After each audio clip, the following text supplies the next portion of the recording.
We are live from Nubian Human in the Anacostia Arts Center in historic Anacostia, Southeast Washington, D.C., and this is the Neighborish live cast. I'm Super Dave, a.k.a. Mr. Incredible, and with me, as always, is D.C.'s native son, the SC3 representative. Hey. The coolest nigga in a Puma shirt. I messed it. It's okay, Dave. You starting off early. So yeah, anyway. Jay's son, what's up, brother? What's up, man? Chilling, man, chilling. Glad to be here on another Monday. That's right. With you and our esteemed guest. Today we have a great show for you today because our guest is not only a graduate of my own Eastern Senior High School. E-ball. But she also has a bachelor's in psychology, right? Yes. So she could tell us some things, Jay. She has a bachelor's in psychology. She could tell us you some things about psychology. She knows more about psychology than both of us, as noted on the piece of paper. Speak for yourself. Well, I'm sure that, anyway, her company, Sweet Spirit Cakes, was established in 2006 and in the D.C. area, and it was founded on the principle of always putting God first and success will follow. They specialize in everything from homemade staples like butter pound cakes and strawberry shortcakes to custom designs perfect for any event. Ladies and gentlemen, Monique Townes is with us, and we're so glad to have her here. Welcome to the show. Thank you so much for coming through. I'm gonna talk to you about everything, about your journey, about your success as a baker, about being a businesswoman in the United States of America, which is also a whole nother crazy thing. Right. But before we get too deep into it, it's always a few things going on in the city, in the country, in the world that we need to talk about. What's going on, Dave? And we're gonna talk about it right now. Now, for the past couple of months. No, we're not starting with this. It's got to be second. Jay, it's got to be second. Listen, hold on. Stay with me. All right. We started with it. But it's an angle of it that we haven't discussed. Fuck that angle, Dave. He's a hater of my angles. Anyway. But go ahead with your angle. But look, though. So it's a lot of industries that have been devastated by the coronavirus, right? And the airline industry is one of them. Yeah. So that's an aspect, like I said, that we haven't really talked about. That's the angle. Hold on, listen though. You didn't even listen to the thing. I thought that was it. I'm sorry. Now, in an effort to ease the fears of customers and get people back in the air, airlines have announced new low rates and extensive measures to try to ensure the planes are virus-free and safe for flyers, social distancing things that they're doing, like social distance seating. They're doing things like frequent cleanings and using things like ultraviolet lights and newly approved sprays that's supposed to kill the coronavirus for up to 4 weeks.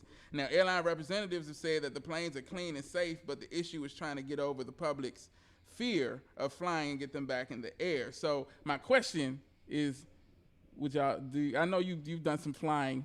I haven't. Back and forth. You've never flown? No, I'm saying not during Corona. Yeah, no, I know. Yeah, I know. But I'm saying, would you feel comfortable flying now? I didn't give a fuck when it was. If I had somewhere to go, I would have gone anyway. Yeah. I don't know. A lot of people saying, like, would you feel comfortable flying right now? So if the airlines are actually, I think like if it's a row of 3 seats, they're eliminating the middle seat. Yeah, they said that's one of the things that they're doing. So if I got the elimination of the middle seat, I probably would take the chances. Okay. Because the other thing is there's some really good rates out there. Yeah, and that's how they getting people. But the resorts and everything, they really want you to come. Yeah. So there's some good rates out there. But Dave, I think a lot of the shit too is like, I think you got to wear your mask the whole flight. Yeah, that's I've heard that. That's a lot of the problem. For a lot of people. I mean, that's a big ask for a lot of people. I don't think it's that. If you're going from coast to coast, like a 6-hour flight, you gotta have your mask on the whole time. That's a bit much. Yeah, what they say, except for when you're eating. But I just eat the whole flight. Right. Just eat one peanut. I'm eating. They walk past, but yeah. So you said you didn't care either way. You was gonna fly anyway. If I had somewhere to go. But did Corona did the chance of catching the virus kind of make you take pause at all, or it was never like you was like I'm gonna just go?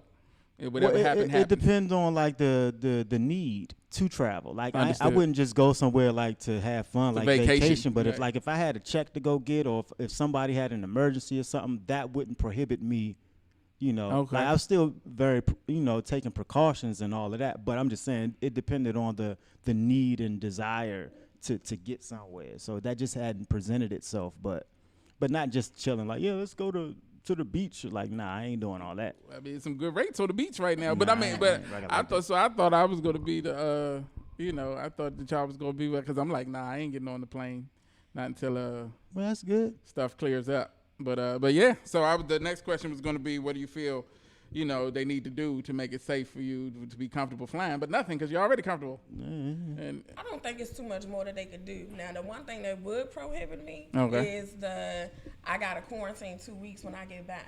that's crazy. So when yeah. it comes to work, though, like as far as work, you already done use your leave. Right. Go. Right.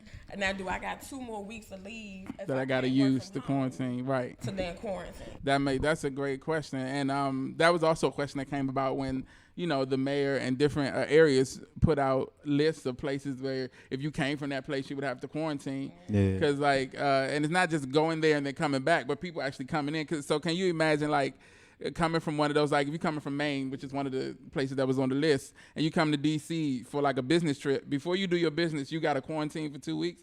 It makes no sense. Like the business to be done by the time so I don't know if that was the most effective way to do it. And I'm sure people was just like, flying to, going to Maryland or Virginia and then just driving in, and then it's like you can't, because those places were on the exempt list. So if you came from there, you be, so little ways to get around it. But yeah, I don't know if they thought that out fully. And that's a good point, though, if you have to quarantine when you get back, or even when you get there, because some other states are doing it too. So you go somewhere for your vacation, you got to set for a certain time, but now you got to quarantine. Is the hotel going to hold your room? And, the places you might have had tickets for or something, are they going to wait and all that? So you never know. But yeah, so I guess we flying. Is that what we doing?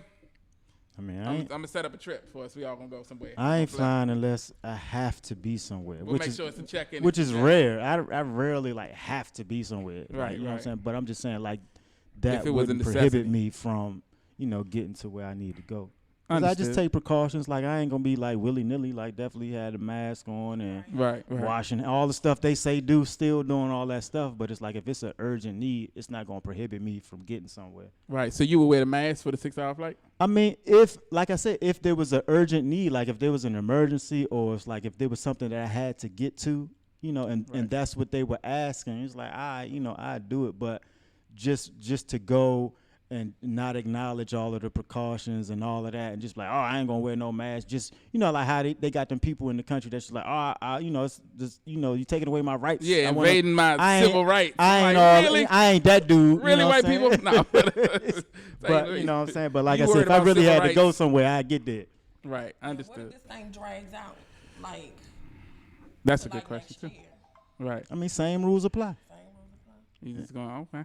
All right. Yeah, I ain't trying to not buck the system or nothing, but Right. if it's an emergency or it's like somewhere I got to get to, I'm gonna get there Okay. and still take all the precautions that I can. It's not going to prohibit me from doing what I need to do. But then you a gangster anyway, and gangsters very rarely get sick and things. I'm just Well, I don't know the truth of that day. right. Well, you can't talk about it online, but we will talk about it. Yeah. But so moving on to a more Jason approved topic. Oh, This shit. Friday will mark the 57th anniversary of the March on Washington. On August 28th, 1963, Martin Luther King delivered his historic "I Have a Dream" speech in front of the Lincoln Memorial. The march originally was held in D.C., in our own D.C. The purpose of the march was to advocate for civil and economic rights for African Americans. The march was organized by A. Philip Randolph and Bayard Rustin. Did I say that right? You I the don't guy? know. Oh, I do. I know you talking about, but okay. I don't know if you pronounced it correctly. All right. Well, they built alliances with civil rights, laborers, and religious organizations that came together under the banner of jobs and freedom. It was one of the largest political rallies for human rights in U.S. history, with participants estimated at between 250,000 and 300,000 people. This year, there are a number of events planned for the anniversary, including a program consisting of speakers at the Lincoln Memorial Reflecting Pool, and a march that's set for 1 to 3 p.m. that will start at the Reflecting Pool and end at the MLK Memorial. So that should be a pretty interesting situation. It's a historic moment. It's a historic situation. I know, Jay, do you have any Any historical context to give us about the march or the moment or the mood of the people at that time or right now? I don't know about all that shit you talking about, Dave, but Oh, I will say, in the spirit of marches, I think I don't want to talk about the march because it was very significant and has a emotional place in Black people's spirit. okay. But I know initially, it was in the spirit because it was at 68, 63. 63. Yeah. Yo, America was 57 years ago. America was tripping at the time. Yeah, they still tripping. Yeah, they are still tripping, and so even still, like very similar to the well, I like the marches, well, some of the marches now because they aren't organized by the government. So my only criticism of the March on Washington is that it was a government sanctioned march. So if people But it wasn't. It was organized. It was sanctioned by the government, but it wasn't organized by the government. Nah, they right? told you where you can drive, where you can be, what time to come, what time you had to leave. So all of those things, so I ain't with that shit. Like if I you didn't really tired of motherfuckers stepping on your neck and you tired of being oppressed and you tired of getting murdered in the streets, like, you know what I'm saying? You go march when the fuck you feel it's right. And Apologize to all the church members that's watching. Yeah. Praise you Jesus. know what I'm saying? So Praise it's just, Jesus. but I don't want to knock, it was a significant time in our history, but it's just like, if you really tired, like you ain't coordinating with the people that's doing that shit to you. It's like, nigga, we riding right now, nigga, like when at the height of us being fed up. Like, we not gonna work out times with you and places that we can be. And it's like, nigga, fuck you, nigga. Like, we, you know what I'm saying? We coming to burn this shit down. We ain't gonna tell you what time we gonna be there and where we're gonna park our vehicles and where the buses can go and who's allowed to speak and what words you can or cannot say while you're on stage. I'm gonna say what the fuck I want. Was that like, yeah, it was that. Control? It was that. Okay. So, I don't know, man. I feel like it was a significant statement for the time. You know what I'm saying? Like, yeah, it was a significant saying statement. It was a significant statement. Like, yeah, we still control you niggas and your rage. It was a significant statement, and a lot of people don't want to hear that, man. But it's a lot of shit people don't want to hear, and which keeps us in the complacency that we at right now. And I apologize to the people who feel a way about that. But it's, we at a time where shit got to be said and shit has to be reassessed and redefined because we basically still in the same position. We could still right now today have a march for jobs. And what's the other shit? Jobs and whatever. it was jobs and civil rights. Yeah, that's what I'm saying. It's the same shit. And it's because, like, that shit was watered down. Like, there should not have been a DC after that shit, to be honest.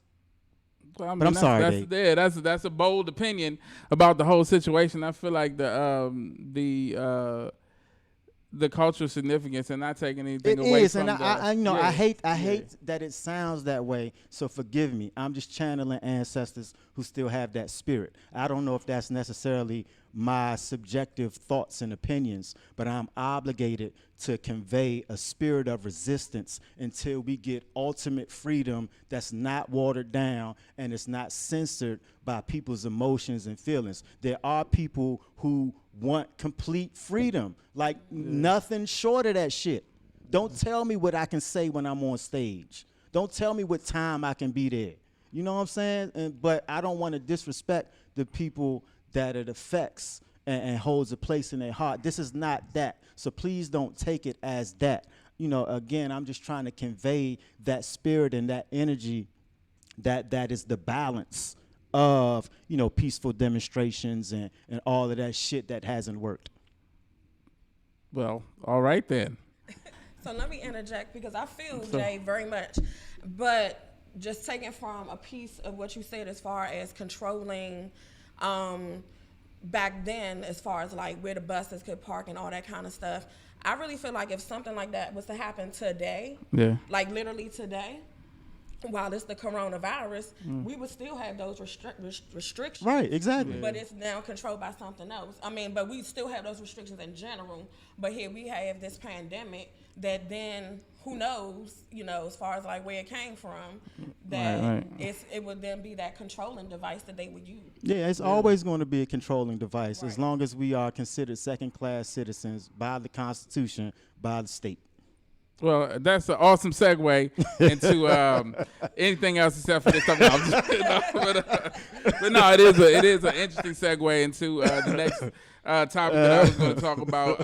There was an interesting interview on WTOP over the weekend. They interviewed Black Lives Matter organizer April Goggins, and she was grilled to a certain extent in the interview about everything from the organization's stance on the defund the police movement to their policy on property damage. One of her points seemed to be driven home in almost poetic fashion when responding to a question about property damage. Goggins said that the focus on property is an effort to distract the people from the issue at hand. We need to stop looking at what oppressed people do when voicing their frustration and look at why they're doing it. Well, not even 24 hours after that interview video surfaced of police in Kenosha, Wisconsin, opening fire on Jacob Blake as he was walking away from them and attempting to get into his car. Now, he was shot 7 times at point-blank range in the back. I'm emotional, Dave. Yeah, this is it's an emotional topic. But like you said, it's stuff that needs to be said and needs to be, brought to the attention of the people. And I mean, it's all over the news and things like that right now, but it's still, something that I think we have a responsibility to at least discuss, and in your emotion, you get your opinion. You know what I'm saying? Your truest opinion, just like you just did about it, so. You about to go with? Yeah, well, the details of the incident are still sketchy, but witnesses say that Blake was actually trying to break up an altercation which led to the police being called. Even the Kenosha governor said that while the details are still coming in, it's clear that this is not the first unarmed black man who was injured or killed at the hands of officers in our state or in our country. The Kenosha Police Department immediately turned the investigation over to federal authorities to continue the investigation. Blake is said to be in critical condition, but it looks like he will survive. Protests since the shooting have put Kenosha in a state of emergency. And so they started, protesting again. It's hey, all right, I'm getting messages, but anyway, so Kenosha has been declared a state of emergency at this time. They're having protests go on, and that's more. What you were talking about, the nature and the idea of the protest now, like you said, it's more of what it's more of like we're doing it when we want to do it. It's more of like people kind of showing their frustration unbridled and deterred or without any restraints by like any government bodies, right? So like right now what's going on in Wisconsin, like what they're doing in the wake of this shooting, as what they did in the wake of the George Floyd shooting and other incidents, seems to be more directly toward the kind of protest that you were talking about, right, Jake? I mean, I don't know, because I don't really know. Oh, you haven't been following it? Well, I mean, I don't know like who's organizing what or like what's happening in that particular town and in those areas. Burning stuff and destroying stuff. I mean, to be honest, man, I ain't even with that shit at this point. Like protesting and marching, man. It's I'm tired, man. It's and I'm surprised that people aren't. They just murdering us in the streets, bro. Okay. And motherfuckers talking about marching and signs and shit. It's like, I could tell you what, man. If niggas roll up on my block and hit somebody, it ain't no marches. It's like it's right back, nigga. It's right back. It's right back on site. Like there's no thought process behind that shit. And yeah, I gotta refrain, man. I'm emotional today. Yeah, understood. But taking off of something you said, but also shifting gears a little bit. There was a story in the Washingtonian, and it was also reported on WTOP this morning about the job that the violence interrupters are doing in the job, and they talked about how in the wake of the killing, behind us of the young 11-year-old, how the work that's been put in by the violence interrupters. To actually they said over Zoom, and I don't know if you know anything about they supposed to have like a Zoom meeting between the two groups of people who were Tomorrow around my way? Yeah, around our way. The groups of people who were disputing, and it was supposed to have had a ceasefire that's lasted for like 100 days or something like that. That's what was reported. So. I can't really speak on it, man, because it's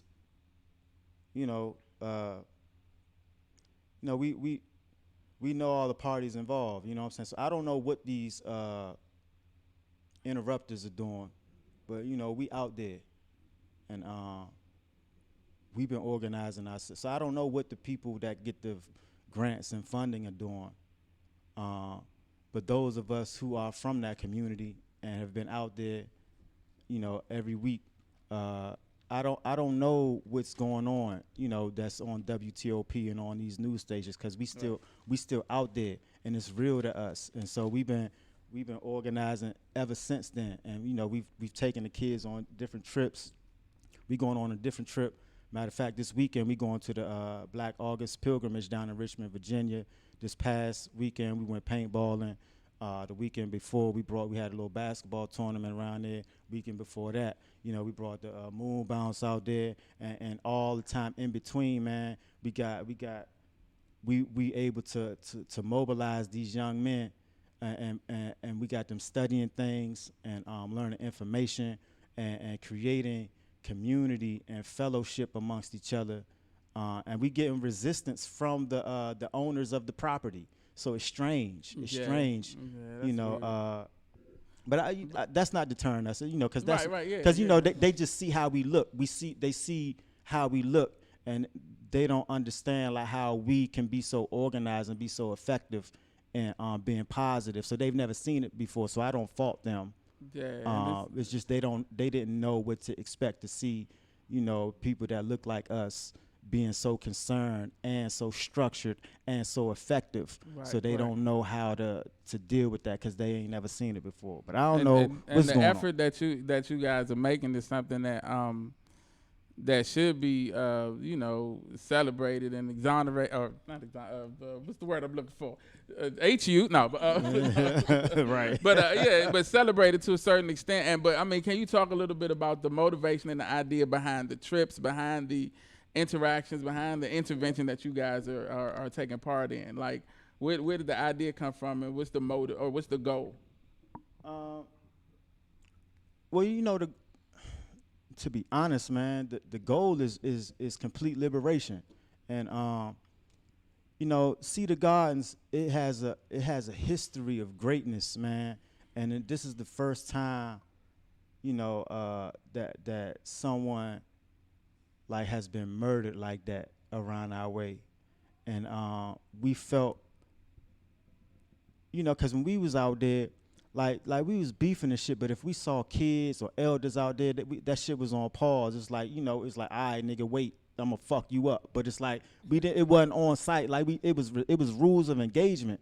You know what I'm saying? Because it's like when we was young, like the OGs was like doing their shit, but it's like they ain't encourage us to. They was like, nigga, go to school, like go to football practice. Whereas though now it's like the supposed OGs now are like encouraging the youngins to do the shit that they doing. So it was a shift in leadership per se, and we recognize that, and so it's like I don't even want youngins to be all peaceful and turn the other cheek and shit. It's like, nah, keep your gangster mentality, like, what I'm saying, keep that energy, what I'm saying, what they be saying, keep that same energy, but it's just like you got to channel it and focus it on the right things, because you're gonna need that passion and that fire, what I'm saying, in order to be positively successful. So don't dull that. But it's just like, we just in an environment where all of our trauma and frustration is taken out on each other.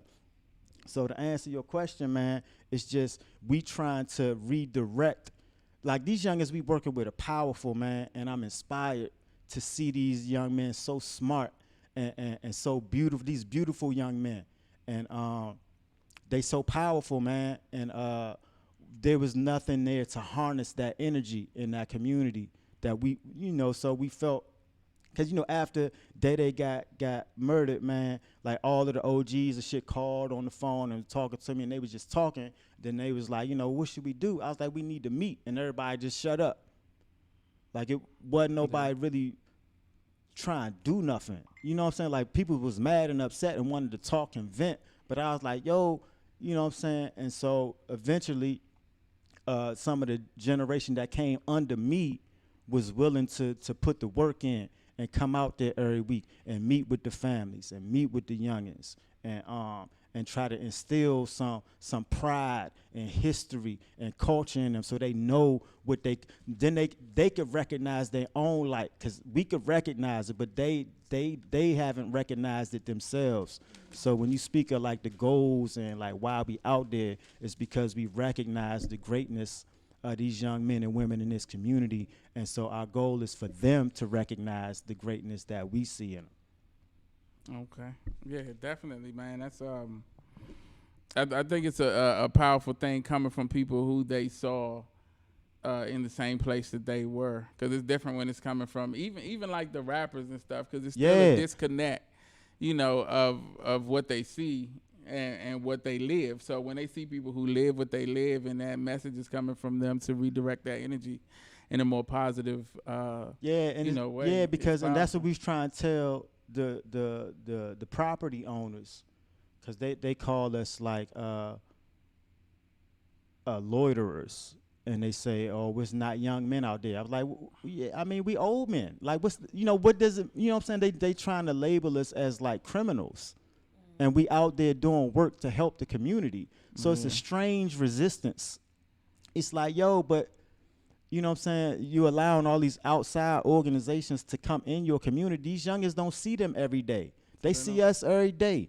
And they see us, like the youngins that came up under me saw me when I was on my goon shit, and saw me convert and focus my energy to better myself and attempt to reach my highest self. And the youngins now see them doing the same thing. And it's like, that's how you learn.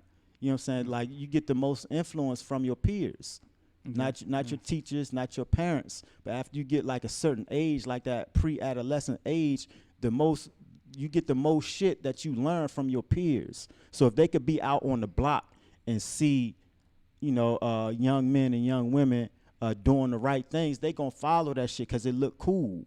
You know what I'm saying? It look cool to do the right shit, and that's what we trying to instill, man. Definitely. You got some comments over there?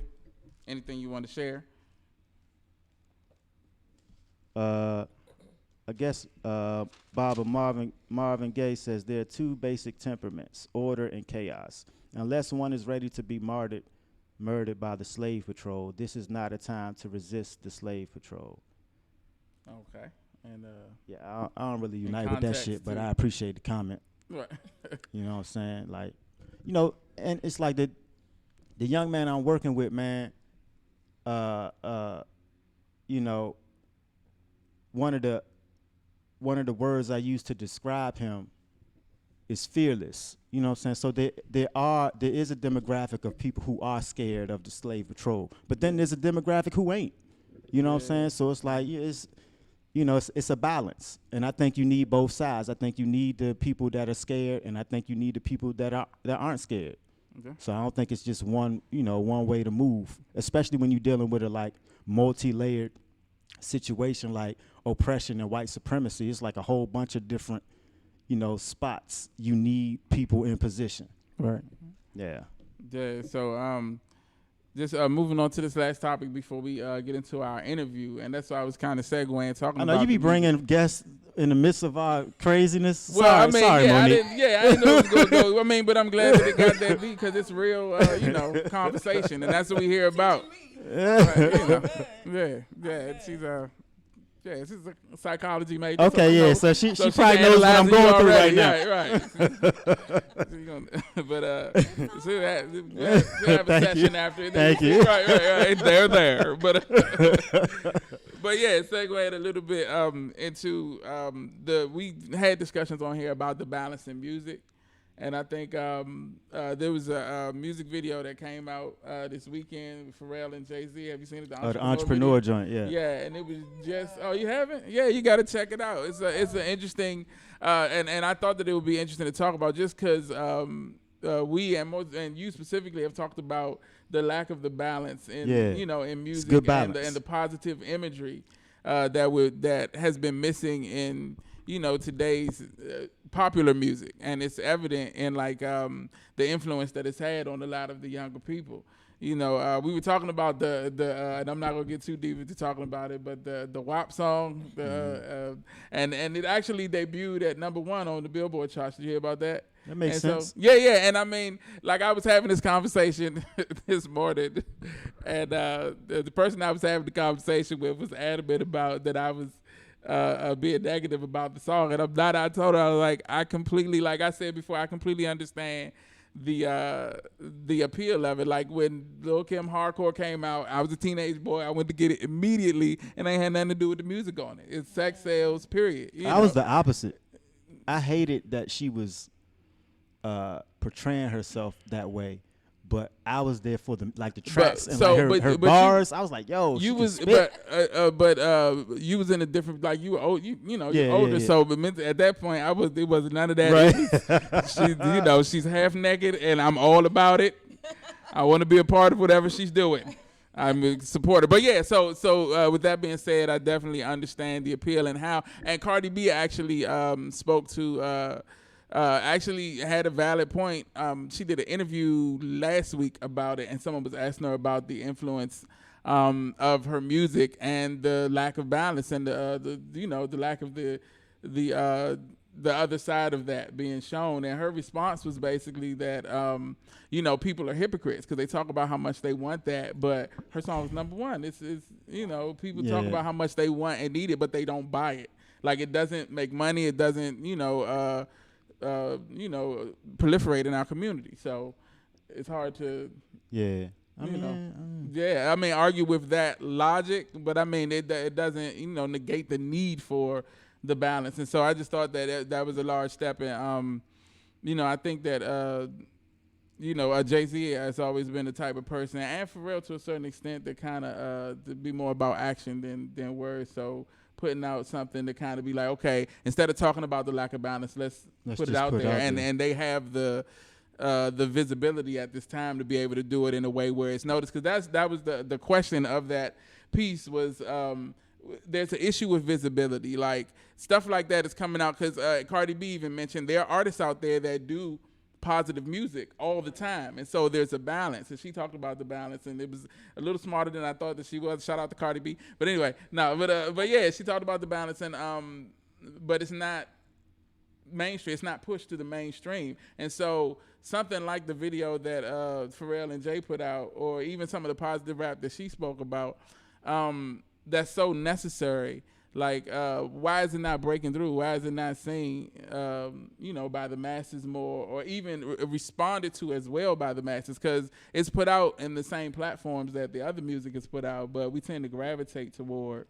Man, it's deep, man, because it's the negativity. What's not being discussed is how our minds are programmed, and so it's like our minds are programmed from birth to be over sexualized, to be just hyper vulgar, and that's just the lifestyle that we're brought up in. And so it's like that's what's being pushed by the machine. So there may be releases of like the balance of the positive stuff, but the push in order to maintain control of the society is to be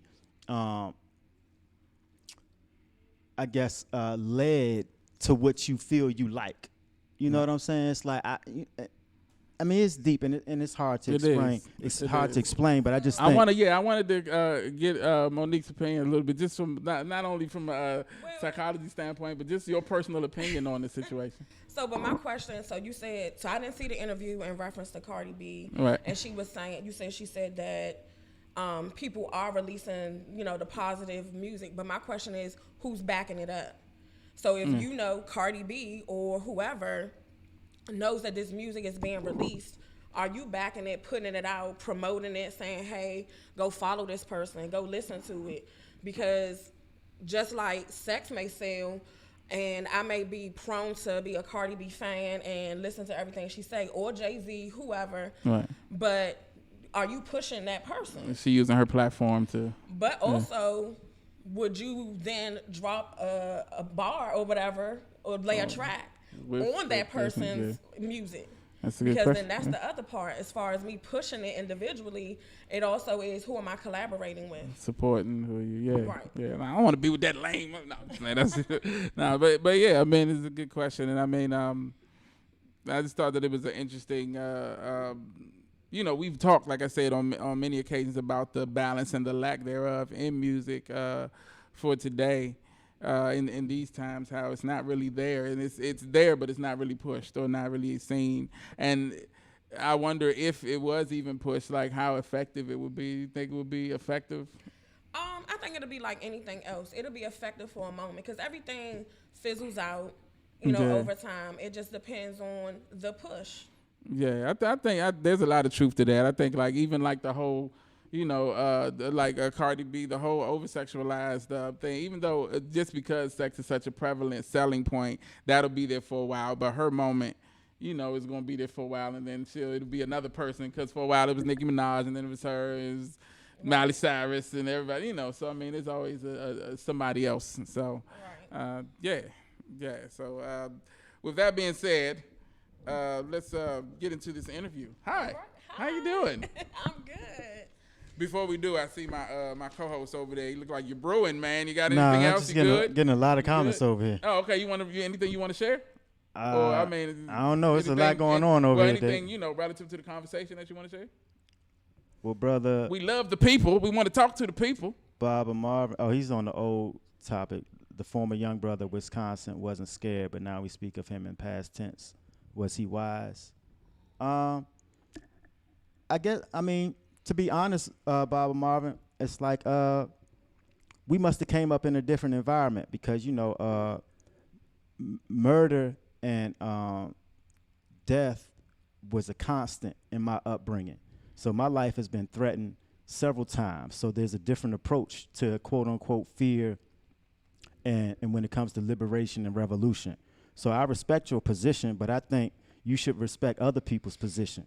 For those who don't have the same caution, it's like, because even if he was scared or not scared, they killing us daily anyway.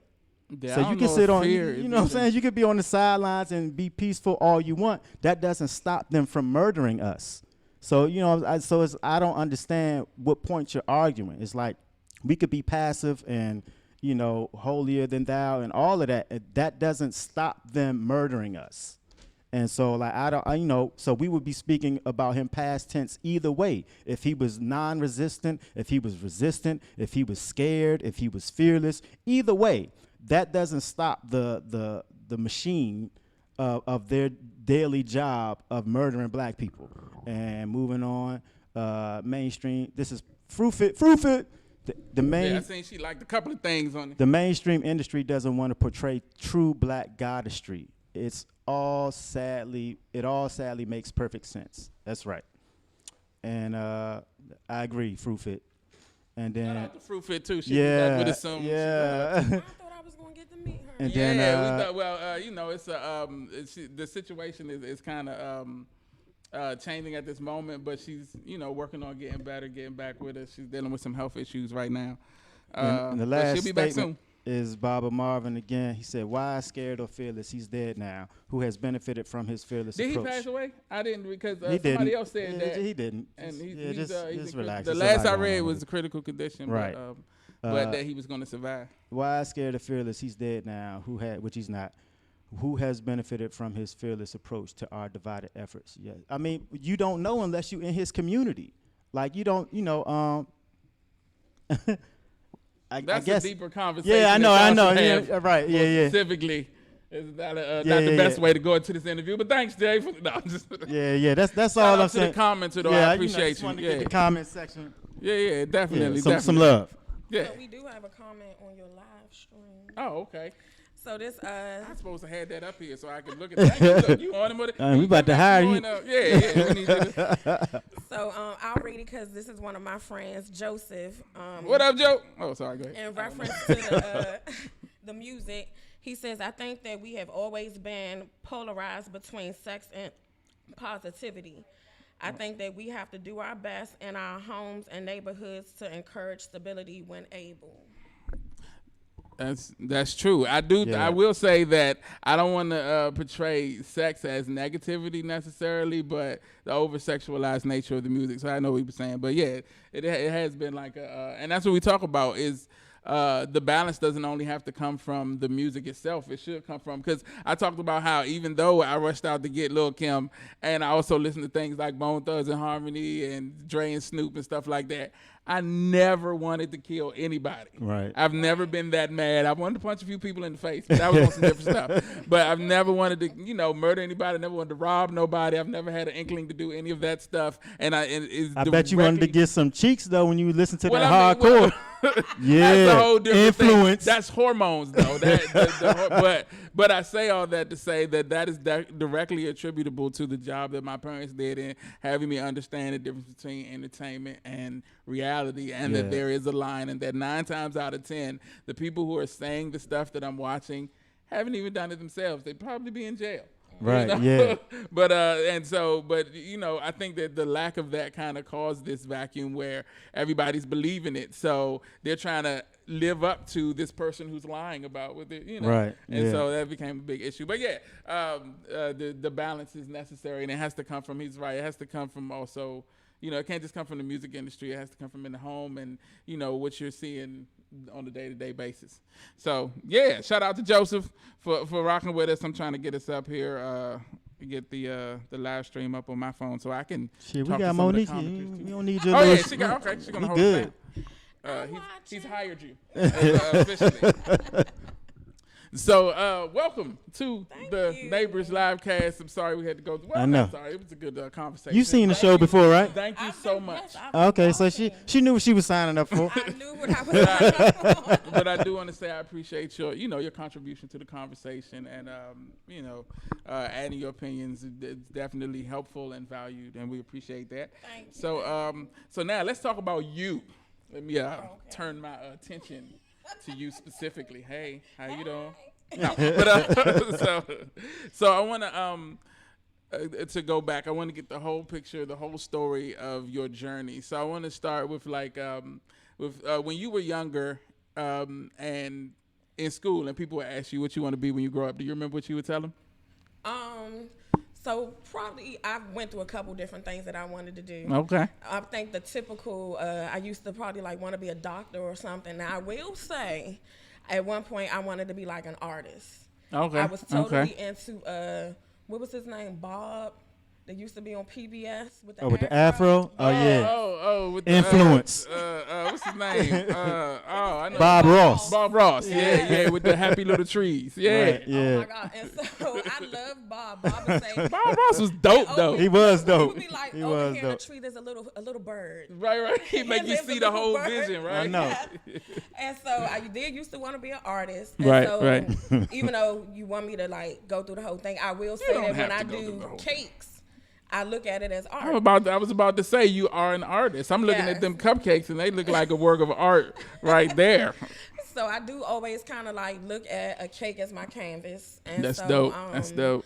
I will say that back then though, I didn't think of cake decorating as a business. Okay. Not to the extent that it could be something that would flourish into actually paying your bills. And that's always an interesting transition from something that you starting out something that you just like to do, and maybe you find out that you're good at, to monetizing what you like. And I always talk about a saying that Dick Clark said years ago, and he was saying that the secret to happiness is finding something you love to do, finding out how to monetize it, and finding someone to share that with. Right. And that's the secret to happiness. That's what he says. But we're gonna get to that. First, I want to talk about how you started, like where you found baking, like where you first or cooking, in general. Right. So as a child, my aunt, unfortunately, she's deceased, but my aunt did do cake decorating. Okay. Now, back in the day, like in the late 80s and definitely the 90s, cake decorating was not what it is today. Okay. A lot of times, definitely, you would not see an extravagant cake until it came to be somebody's wedding. Right. But now we doing 3-tier cakes for baby showers and stuff. So it has definitely evolved. So I grew up around my aunt who decorated cakes and who did cookies and all that type of stuff. So I would say that she was the one who introduced baking to me. Okay. As well as cooking and things like that, as far as like being flavorful. Mm-hmm. So, no downfall to my mother or anything, but I would say my aunt was that one who always experimented or added that extra seasoning and stuff into different dishes, as well as she was a baker and, all cookies and stuff. Cool. And So she's before, I'm actually sorry. my sweet spirit. Okay, so real quick, you're saying your mom food was bland and you hated it. Okay, we got that. I'm just messing with you. Shout out to moms. Go ahead. Right. So that's how I grew up around that. Fast forward to junior high and high school, I actually left Eastern wanting to be a guidance counselor.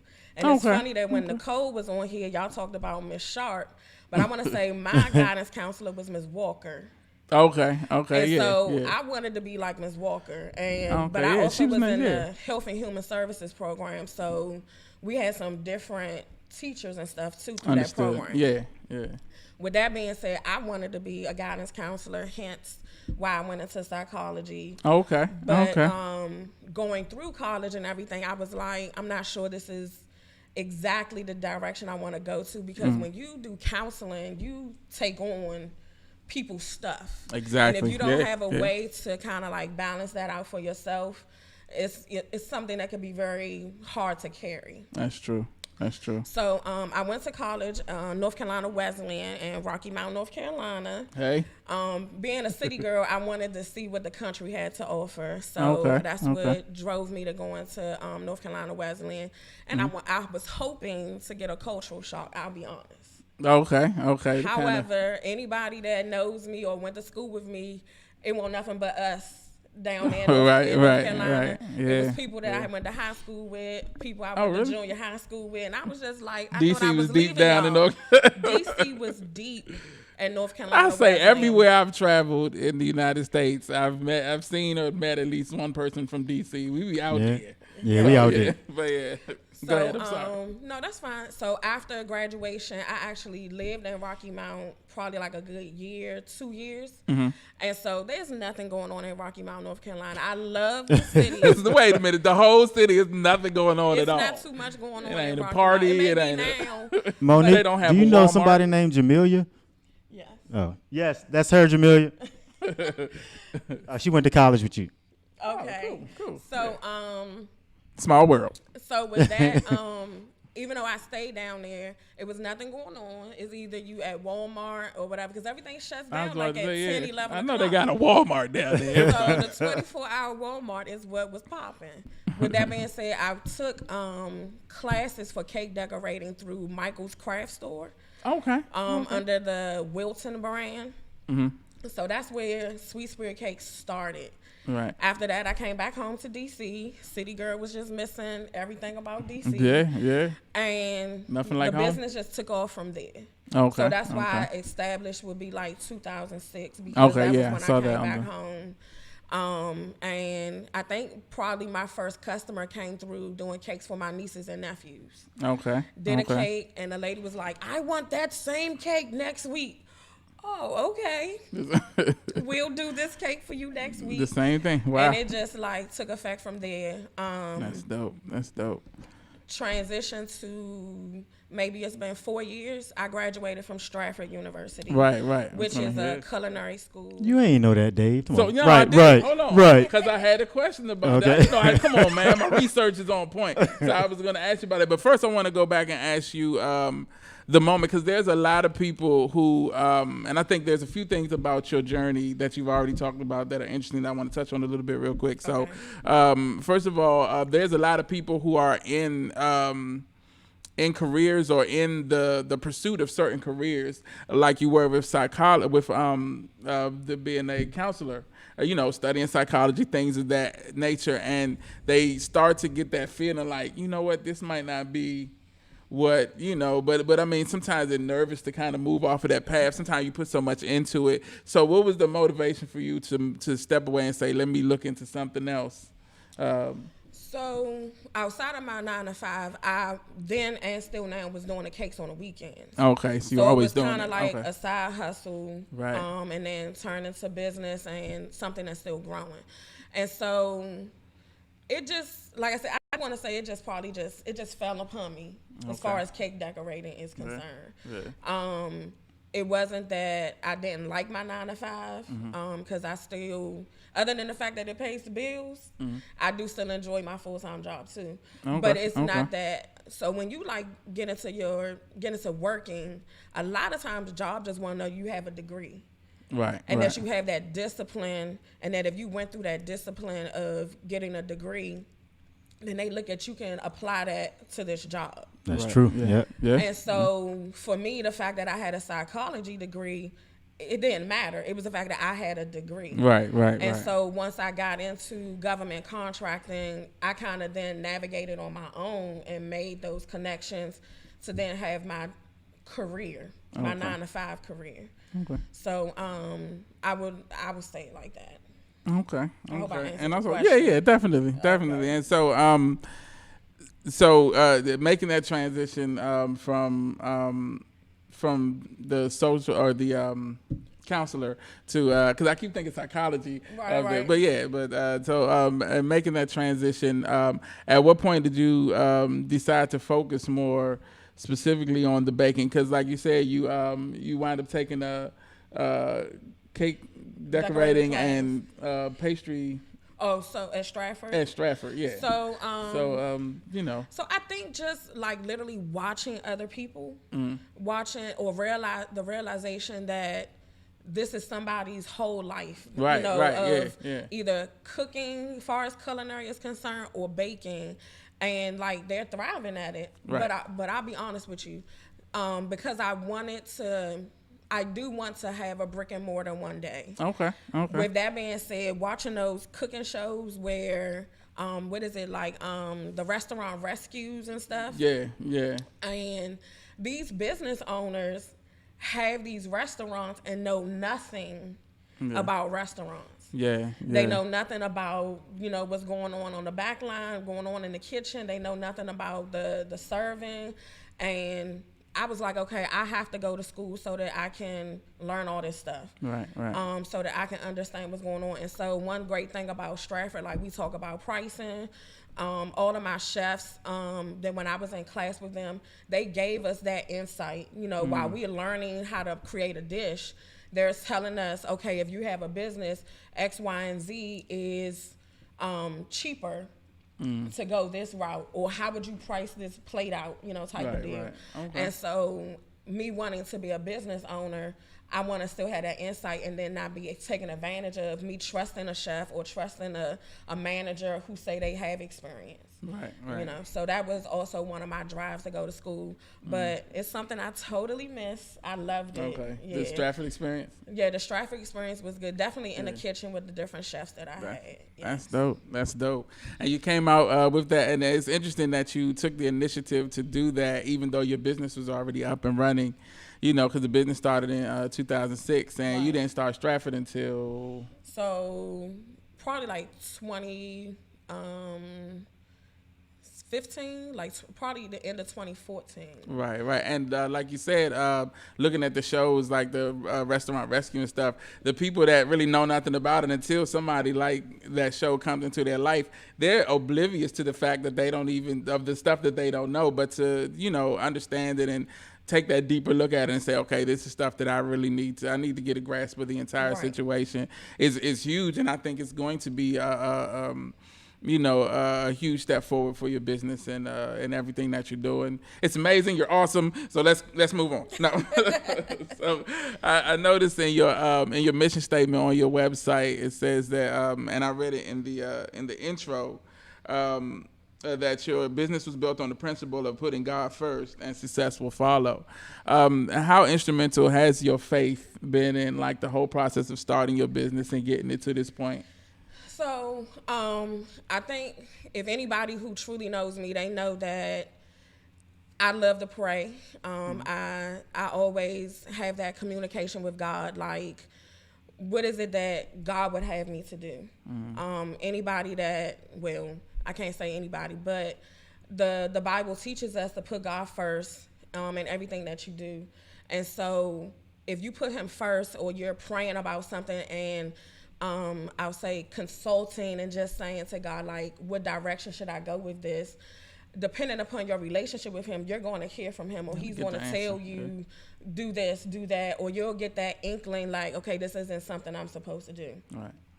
And so as far as even with the cakes, down to when a cake is done, because I'm always sometimes insecure about like a cake or whatever, I'll be like, okay, God bless this cake. Right.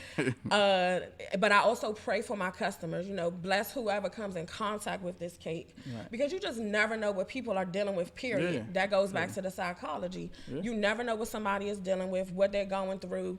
And granted, you may not want to encourage emotional eating and things like that, but somebody might get some joy out of this good cupcake. Right. So, enjoy the cupcake, forget whatever you're dealing with at that moment, enjoy the sweetness of it. But also, in traveling with cakes, I'll be like, okay, Lord, don't let me hit no potholes. Don't let this cake mess up when I'm that's driving. Some of the stuff that you see. So, it come in all different aspects as far as, my relationship with Christ.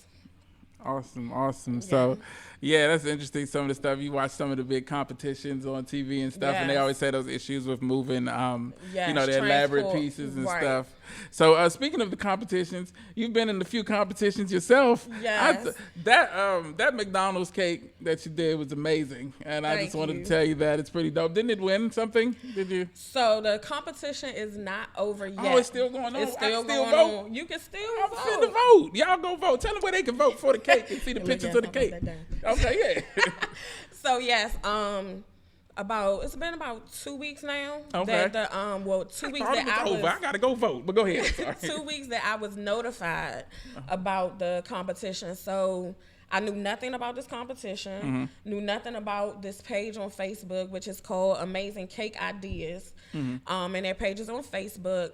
And apparently they just have what they call a friendly competition. Oh, okay. And I would say that it's more of a exposure type of deal. Right.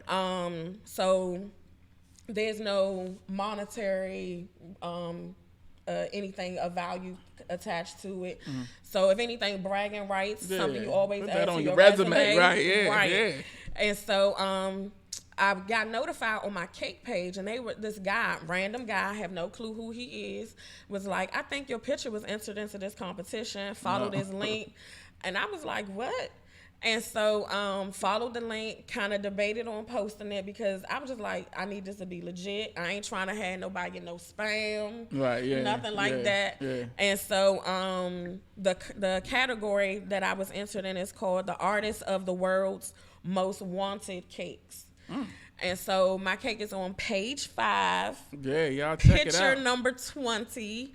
And so it is tied to having a Facebook page. Okay. Some people told me they were able to vote more than once. I really don't know I'm gonna figure it out. I'm gonna figure out how to get all of that, because some people said they couldn't. But yes, please go vote for me. And so the McDonald's cake, every time I think about this cake, it's kind of like that cake has set the bar for me personally. Like every cake has to reach this standard at this point until the next one exceeds that. Right. Yeah, And so everything on that cake was edible. oh wow! Really? Everything on the cake was edible, even down to like the little chicken nuggets and everything that I made. And the chicken nuggets was actually made out of Rice Krispie treats. Oh, nice. So took the Rice Krispie treats, molded it, made it try to look like a chicken nugget, and then we have this stuff called fondant. Covered it in fondant. Everybody know about fondant now. We done seen all the cooking competitions. Okay, great. They using that fondant. We did pronounce it wrong and everything. They using that fondant. Like fondue. Right. Like you use that fondue. No, so covered it in fondant, painted it a little bit to give it the little color, as well as, the French fries and my little fake dipping sauces. Right, yeah. And so the pictures were edible images made out of like this sugar paper with edible ink. Okay. So everything on the cake was edible. That's dope. Shout out to my customer Danielle, because it's these parents that have these over the top parties that I love. That causes to challenge me to then do these extravagant cakes. So is that the most extravagant one you've done? Probably. Okay. I'll say probably, and that's because I hadn't gotten into the food aspect, like creating food to put on a cake, as well as I kind of had like the chicken nugget extended out as if it's about to be dipped. Right, yeah. So suspended is what I meant to say. It's suspended kind of like in air and just like, creating all of those type of details. I would say that this probably has been my most extravagant cake thus far. But it's awesome. Y'all got to check out the picture. I got to say, like, the artist in you definitely. You're supposed to have it pop up, Dave. I'm going to have it pop you up. Do it in the edit? Back, okay. But yeah, don't worry. I'll take care of it. But yeah, the artist in you definitely flourished in there. I always like watching those competitions and those things. And then even seeing some of the pictures on your site of some of your cakes, I always wonder, like, where does the idea start? Like, how do you even come up with to begin to think of like what to do, like the fries coming up and the dipping and all that stuff, like those ideas. But like you said, it's the art, right? It's that artist in you. It's the art, but also I think anybody in whatever industry you're in, you study your industry, right? Or you even watch other people who are also flourishing in that industry. And so sometimes off that late night, maybe when I'm not on TikTok or something, I may be like just like going through different cake artists' pages, whether they're on Instagram or Facebook. And sometimes you be like, oh, that's dope. Or, just the different things that they're venturing into. And you be like, okay, I can like add that element. That. Yeah. But a lot of times with my customers who know how I operate, they'll send me cakes of inspiration, and then I'll get that little note, put your own spin on it. Right. So at least I know the direction you want to go into, and then you've given me my free will. So, yeah. So do you have a specialty, like do something that you make, the most or better than anybody else or anything of that nature? So I'm going to have to be honest and say no. Okay. So while I love baking as well and love flavoring, the flavors of stuff or being experimental, a lot of times I only get that time to do that if somebody orders it. Okay. And so it's just because, it's that whole balance and time and everything. And that's why I said I miss school, because when I was in school, we in class and, you playing around. But then when you working all day, then you got cakes on the weekends, it's sometimes difficult to try to get to the experiment part. Right. But a lot of times people just want vanilla cake with a good buttercream icing. Yeah. And they're satisfied. That's good. Yeah. That's good. So, yeah, definitely. You talked about... wanting to try to move into the brick and mortar and, having your own location. From starting a business and getting to that point, like, I know there's a lot of journey in there. There's a lot of things that you have to do. How close are you to that? Like, what step in the process are you? Can we, like, next week? Like, how soon can I get a cake is what I need to know. So if you want a cake, that's different. But to be honest with you, the step in the process is probably just still a thought. Okay. I'll be honest with you, as far as the brick and mortar, I want it really wouldn't be cake related. It will be dessert related, Okay. but not completely cake Not related. just specifically cakes. You do a little bit of everything. I would want to do a little bit of everything. That's yes. dope. That's Yes. dope. That's a great I think idea. one thing. So I know a lot of people been talking about down in Southwest the young ladies that have the soda shop or the soda pop shop. Right. But I think one thing that we really don't have in DC is where can you go just to sit down and have dessert? Right. And it's something. I think it's something different. Right. But and I don't mean like come down and have a piece of cake. Right. There's some specific niche shops like cupcakes or like cake shops. You heard or about the ice cereal cream. joints? The cereal? No, I The haven't. cereal cafes. Oh yeah, I have. I was talking. One of my coworkers was talking about. No, I just seen them on the West Coast. Right. Yeah. I'm But sorry, I didn't think so. but to have just something like if you have a good meal somewhere and then be like, okay, now we got to go here to get dessert. I think that would be awesome. Yeah, that's a great idea. So Man, you got to copyright nobody. Don't steal her idea, man. I'm serious. So I will say one restaurant that did exist, unfortunately they closed down maybe 2-3 years ago, and I still love them. It was called Coco Sala. Okay. What And was it that? was downtown, like in the Penn Quarter, like not that far from the Spy Museum. Okay. And they have been around forever. And emphasis on Coco, they were Cocaine. known for No? Oh. Chocolate. They were known for their They chocolate. be in there doing lines. See, Yeah. They were Jay, I'm gonna have to give you the extra. I finally got one, but go ahead. Nah, mine worked though. They Did were it? known for Yeah, it their, did. All right. They were known for Go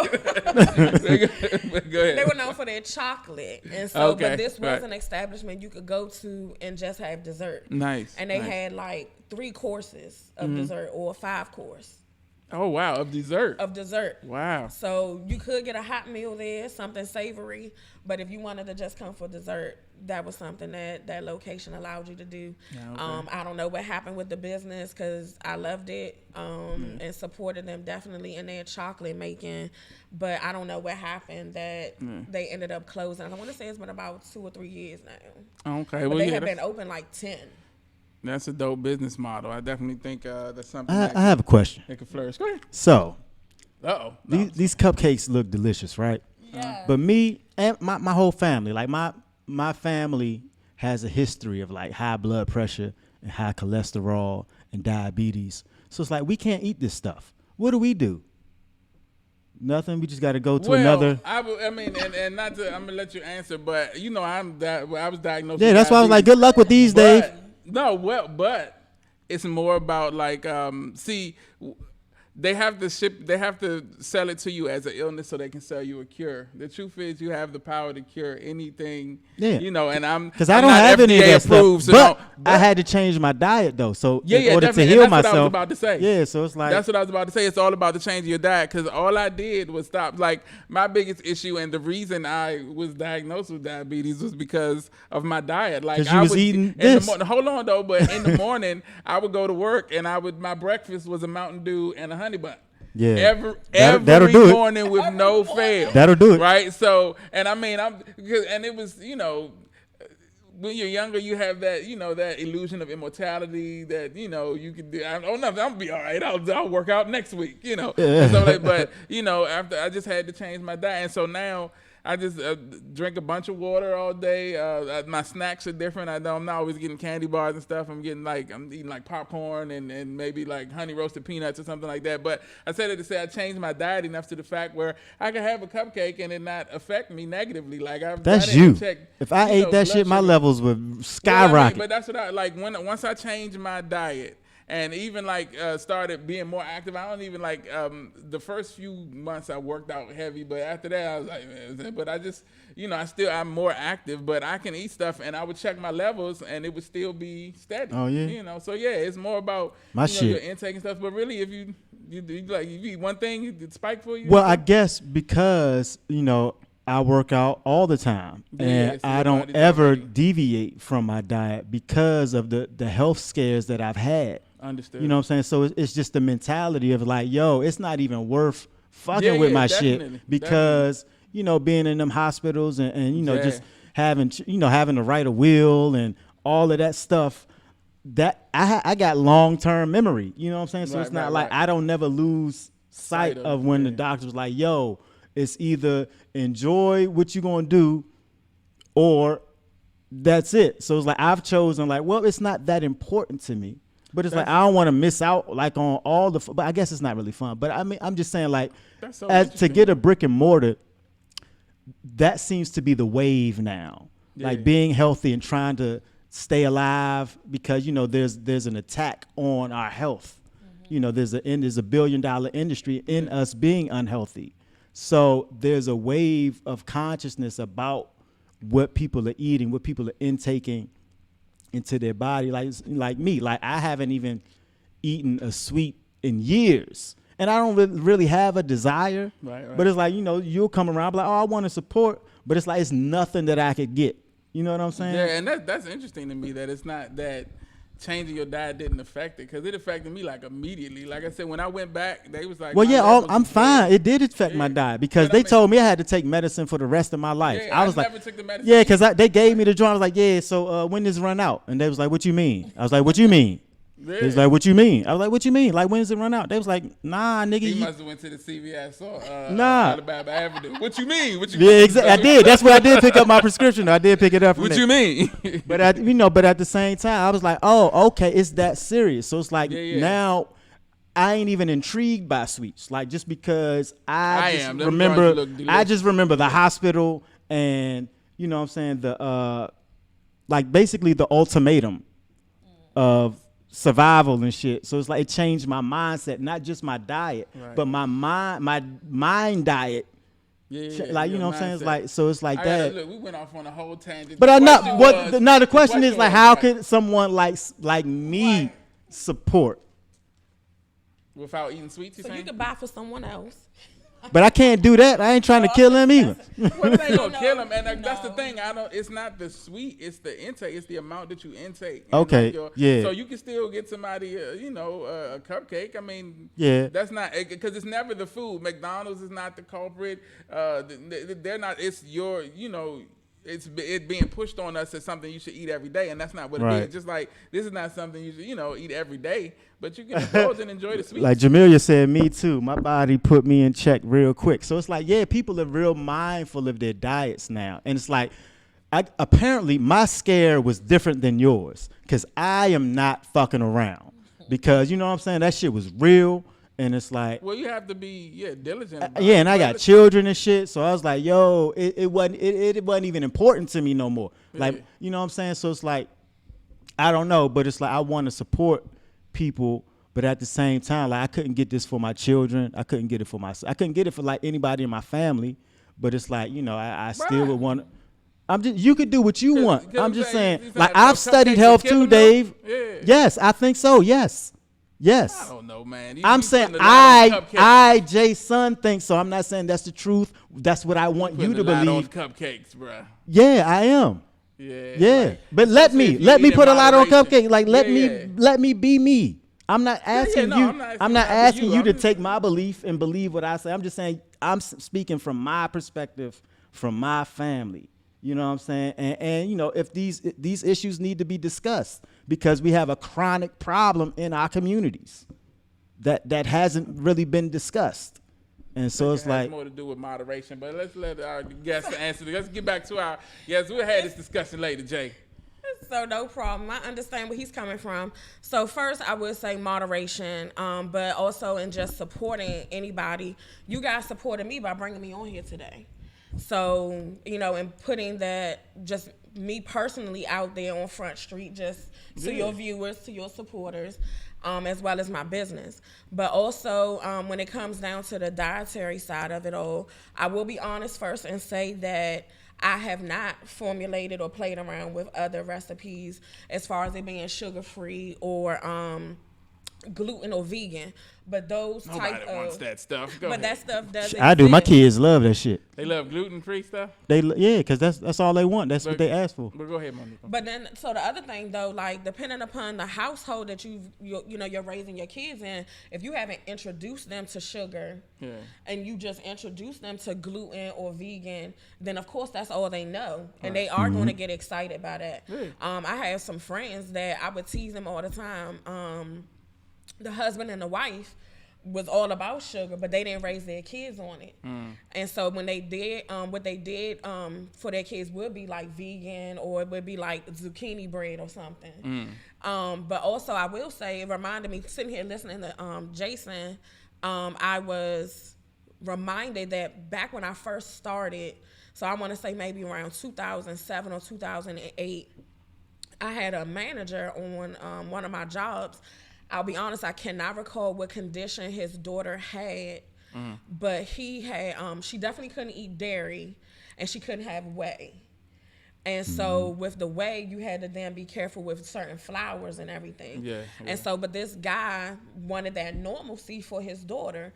And so he said, Monique, I already got the recipe, but because his mother was making cakes for the daughter, but she wasn't decorating them. And so he said, I got a book.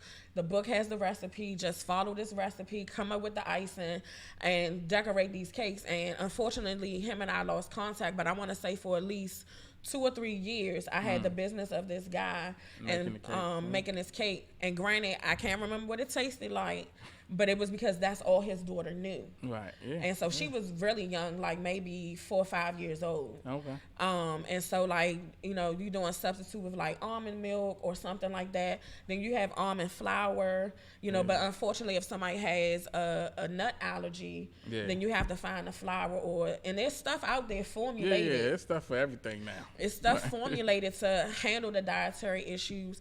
And so it's one of those things where if somebody comes to me for it, I'll do the research on it, but I have not, sat down and just say this is my whole focus right now, whether I had the customer or not.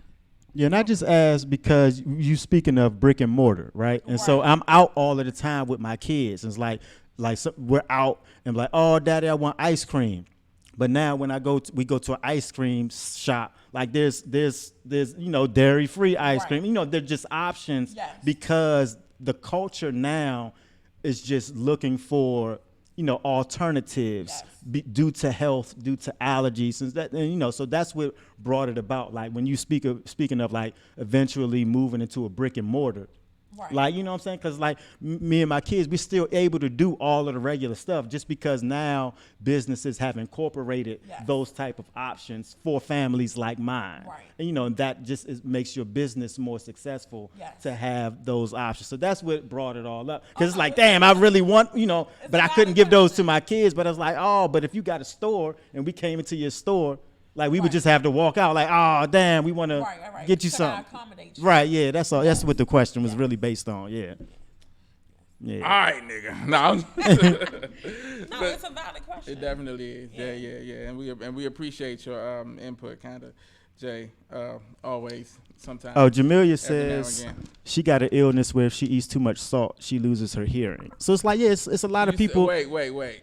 She said if she eats too much salt, she loses her hearing. That's what she said. Yeah. Wow. But that's what I'm saying. You got to. I've never heard of that. But that's I'm just saying, like, there are people who, who can't deviate from their diet like you can. Like some people have to be like, nah, nigga, I can't risk. I can't risk it. Yeah. I mean, I know people who have who've given up sugar completely and stuff like. And originally, that's where I was, with it. But as I started to introduce it slowly back into my diet, and like on like a trial basis and like checking and monitoring, I just noticed that. Because of the changes that I made, it allowed me some leeway to be able to. Now I can't like eat the whole tray, but I can have one. I can have one, and it won't change it to the point where it's at a negative level or anything. So that's something, because we want your business to thrive. So it's like I want to be able to pull up and bring my folks through. Like here's our section right here. Look at this side of right, you know what I'm saying? Definitely. So. Any advice for people who are looking to getting into baking or starting that, that business? Baking business? The baking business, yes. Because you do have a couple of businesses. We're going to talk about that a little bit because you said it's not. But go ahead. But go ahead, the baking. Let's stick with this question. So first of all, with any business, I say just start. Do your research, and I just say just start. Now, when it comes down to baking, it's so funny. One of a baker that I follow, he had a little post this morning, and he said, "Who said you had to have a KitchenAid mixer to get started on your baking business?" Right. And he was like, "That's a lie." And so it's people who start out with handheld mixers. Right. I'll be honest with you, and I will say that when I got into the business, I did have a standing mixer, but it wasn't a KitchenAid. It was a Sunbeam. And then maybe after 3 years of working the heck out of that mixer, my mother for Christmas ended up giving me a KitchenAid. Excuse me. And so with that being said, I now probably have 2 KitchenAids and probably another mixer or what have you. Right. But it's just, starting somewhere, and don't be afraid to ask questions. Like, don't be afraid to go to another baker and ask. And if that person wants to have the whole crab in a barrel type of mentality, there's somebody else who doesn't. Right. So, ask somebody, how did they get started? And, go from there. Do your research and get started. And I will say, like, some people also may say, I don't have the money. So a lot of times one of the concepts is this is when you ask for a down payment or a deposit, or there are people out who releasing books and releasing T-shirts pre-order. Right. That's the kicker for, go ahead and put something down on this. When you get that money that somebody's put down on it, you use that to buy your ingredients. Right. You use that to buy what's necessary to create, whether it's a book, it's a cake, whatever. So definitely I say ask questions, do your research, and just don't be afraid to start. Just get started. Okay. Yeah, that's great advice. That first step, the hardest part of any journey, they say, is that first step. So, yeah, I just a couple of comments we got, like Monique Gill said, that's right. She started out with an iron making shirts, and now she has 2 heat presses. Shout out to Monique Gill. Yes. Yeah. Hey, yeah. Monique. And so, yeah, it's not about, where you start. It's about how you finish. So I would tell artists, I work with musical artists, and, they would have qualms about starting like YouTube pages or all that. They'd be like, I got to get a good camera, or I got to get some good. I would always say it's people who are doing more with less right now. So just start. Get out there and do it. Now, you always want to project quality. Put your quality into it, but that doesn't mean, like you said, the name brand, that KitchenAid mixer is not going to stop you from making a dope cake. If you have the skills, get out there and do it. So that's great advice. That's definitely awesome advice. So I want to ask the question that I ask all of our guests all the time. You've been watching, so I'm sure you're prepared for this question. If you had an opportunity to talk to young Monique, if you had a let's say 12-year-old Monique. I like to pick a specific age because there's certain things that go on in people's life at different times. So let's say 12, 13-year-old Monique, if you could go back in time, having all the wisdom that you've gained now through the years, and you could say something to her, like if you could have a conversation with her, just give her some guidance, what would you say to her? So 12-year-old Monique or 13-year-old Monique, I probably was at Jefferson Junior High, 7th or 8th grade. And I would probably tell her, don't be afraid to go out there and do something different.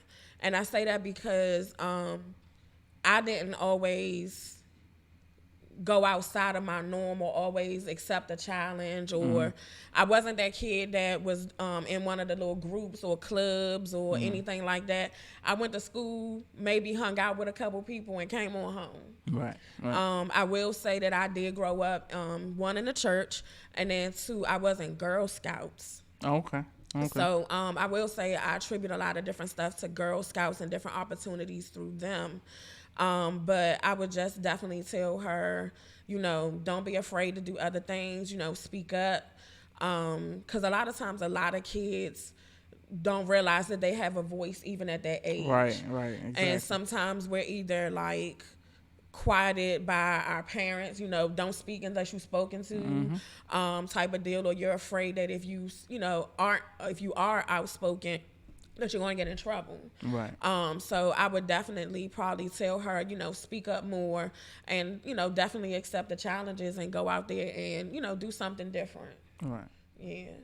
That's dope. Yeah, and great advice. And like I said, I always like to ask that question because you always get a pretty introspective answer, and it's based directly on something that you may have been going through at the time, and you never know who may be going through it and may hear that, and it might inspire them to start making cupcakes. And Yes. no, but Yes. yeah. Yes. So also like people who are getting into baking, maybe and starting that type of business, maybe something that you wish you had known starting out, or something that would be helpful for people looking into that type of thing. Did you have any advice for that? So I will say that you'll find that a lot of kids now are definitely grabbing onto that industry or that interest at an early age. And so even if it was a child or an adult, going back to just do it, kind of. Okay. Take classes. Don't be afraid to ask questions. I'm available if anybody wants to know how I got started, or even maybe just like teaching the basics. And so I want to, earlier this year, I actually had a party. Well, Okay. not my party, but I hosted a party for a young lady, and she's interested in baking, and so that's what we did. We went from the beginning to the end. Oh, We okay. baked cupcakes.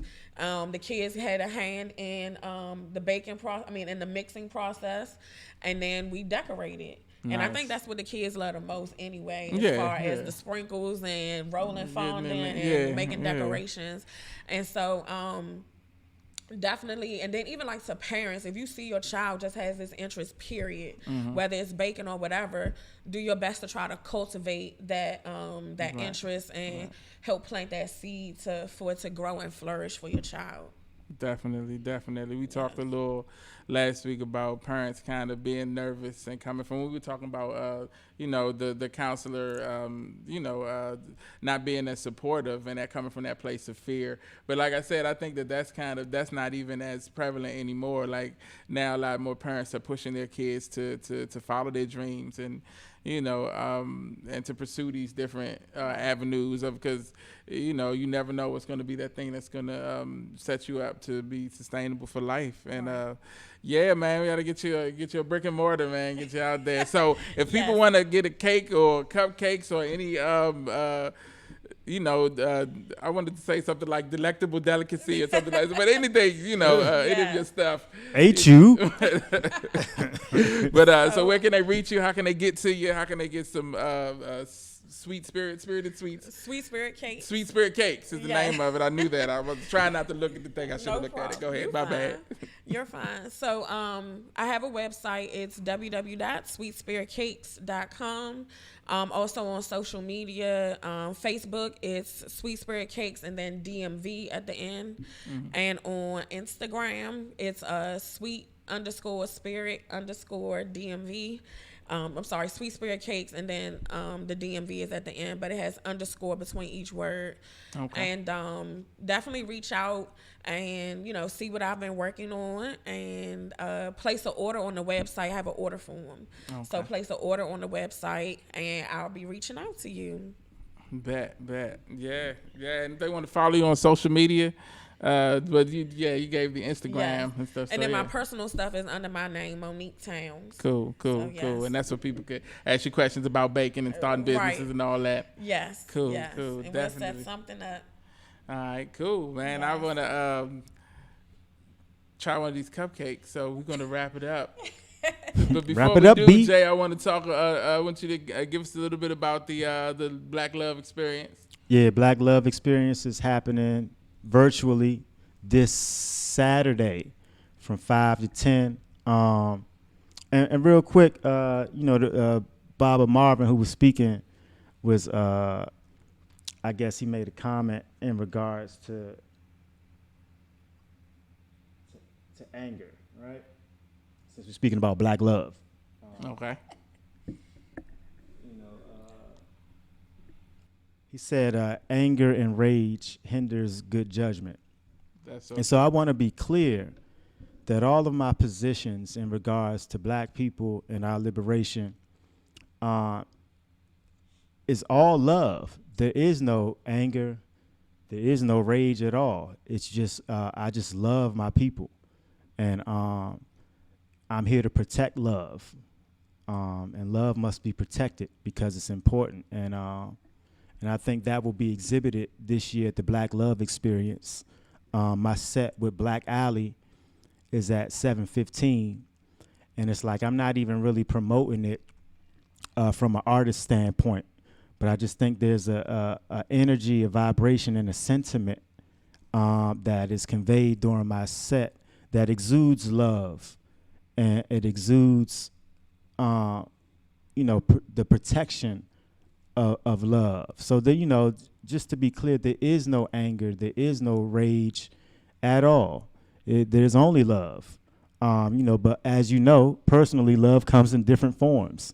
We've all been in, different types of love, like relationship love. That shit ain't always sweet, but it still is love. You know what I'm saying? And even with your family, you know what I'm saying? It ain't always nice, but the love still remains. So it's just levels to love. So I don't want to confuse, concern with black people and our mistreatment with anger or rage, because I don't think that's a fair assessment. But all of this speaking to the Black Love Experience, there will be several panel discussions and workshops that will cover and touch on our experience as black people in this world, and what makes us tick, what we need, what we lack.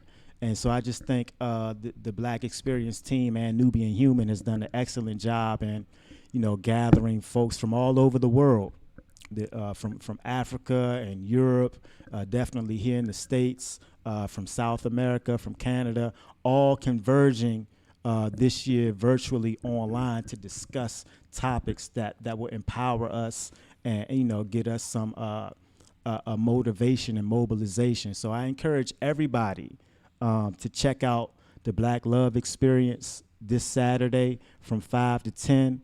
You can get tickets at blackloveexperience.com to kind of see for yourself what I speak of. And in particular, my set with Black Alley is at 7:15 sharp. And I'm very proud of the energy and the feeling that me and Black Alley were able to conjure. I think it's a beautiful set. I haven't even seen it. We pre-recorded our set, so I don't even know how it's really going to turn out. So I'm just speaking off the feeling and the energy that we had during it. It was super dope, and I want people to see it for that. Yeah, absolutely. Yeah, because I was proud of Black. You know what? Because I grew up in go-go, right? And so when I met Black Alley, I didn't realize how much, like, they're real, like, musicians. Like, they are like musicians. Like, that I was impressed with their professionalism and their musicianship and the way that, they were able to articulate the same energy that I put into the song. Like, they kind of like felt me. They were like an extension of. I was like, oh shit, y'all niggas is like for real. So I was just psyched. So yeah, I definitely recommend checking it out. And thanks for giving me time to talk about that shit, Dave. No problem, man. Yeah, definitely. We want people to check it out. Yeah, because it is. That's what I'm saying. Yeah. So and that's the real, like. That's what I was trying to explain to Bob and Marvin. Like, people think it's like anger and rage, but it's like, nah, man. I love my people so much. It's love. There is no anger. And whenever we get into like these, like it was some real heavy topics. Yeah. And it takes an emotional toll, especially on somebody as empathetic as Jay is, and and as enthralled in the goings on of the community. I just don't like when people mistake it or label it as like anger. It's like, it's not anger at all. It's love. In particular, it's love. He's a passionate dude. Yeah, man, I love my people. I love you, Bob and Marvin. I don't even know you, but I love you, brother. So this isn't a back and forth or, this is love. So check out the set Saturday and see what I'm talking about. Definitely, yeah. So y'all check out the Black Love Experience. Check out Monique Townes. Check out Sweet Spirit Cakes. And .com. don't forget Neighborish live cast. Well, yeah, no, but I'm not going to forget that. I was getting all of the other stuff out of the way. I'm actually trying to we're trying to wrap it up so I can try a cupcake because they look delicious. They're calling me. They do look delicious, I'm though. I'll tell you that. I'm gonna have one after we wrap up, and yeah. So thank you so much for coming through and hanging out. Yeah, with this me. was I dope, appreciate Monique. you agreeing. Yeah. Thank I you. appreciate you coming through and joining us to our buffoonery. We always like to have, and no deterrent to any guys that we're going to have on the show, but it always seems more balanced when we have feminine energy and then your insight and your, comments are very strong. I really appreciate you so much for representing E-Ball like you did. Yes. So yeah, thank you so much again, a million times. Y'all check out the cakes, check out the pictures, man, on her Instagram. She does some dope work and order some stuff. We trying to get you in the brick and mortar. We're gonna make it happen. Yes, Yeah, so thank you guys so much for watching this episode. This has been another episode of Neighborish on behalf of myself, DC's native son, Jay's son, Hey. and the lovely and talented Miss Monique Townes. And Thank you all for watching. Fruitfit. And Fruitfit. Shout out to Fruitfit. Yeah. Yes. Thank you. Yeah, on behalf of all of us, y'all have a great week and peace. Peace.